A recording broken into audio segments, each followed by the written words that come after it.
Новиот претседател на Регулаторната комисија за енергетика Ацо Ристов соопшти дека го анализира методот на плаќање на сметките за струја кои ги добиваат домаќинствата, чија сума зависи од блок тарифите. Ристов вели дека ќе побара по правичен начин за наплата на потрошената електрична енергија од сегашниот модел.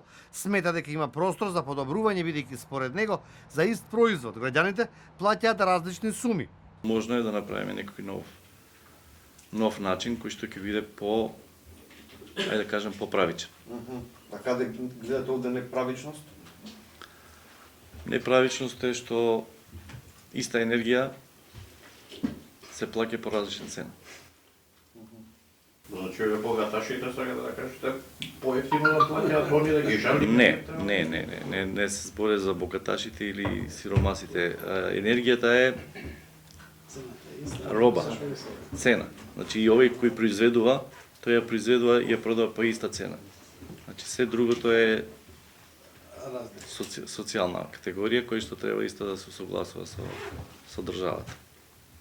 Инаку не може да постои 5 цени за иста и производ. Значи може да е укинување.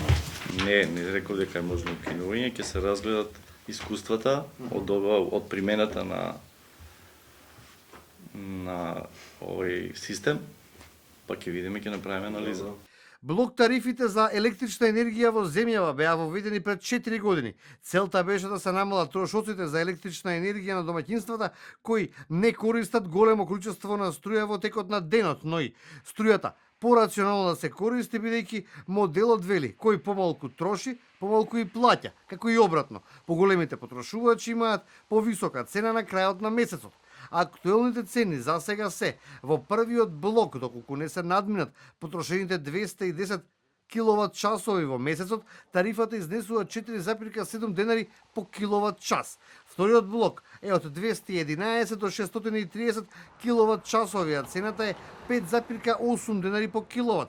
Во третиот тарифата изнесува 7,8 денари, доколку не се потрошат 1050 киловати. А ако се надмине таа потрошувачка, тогаш, условно кажано, големите потрошувачи ќе добијат сметка која ќе се тарифира по цена од 19,1 денари за киловат час. На денешната прва средба на новиот регулатор со новинарите, тој го презентираше годишниот извештај на работата на Регулаторната комисија за енергетика и напомена дека очекува, ако не годинава, до 2027 Македонија да биде независна од увоз на струја, односно целокупната потреба од електрична енергија да биде од домашно производство.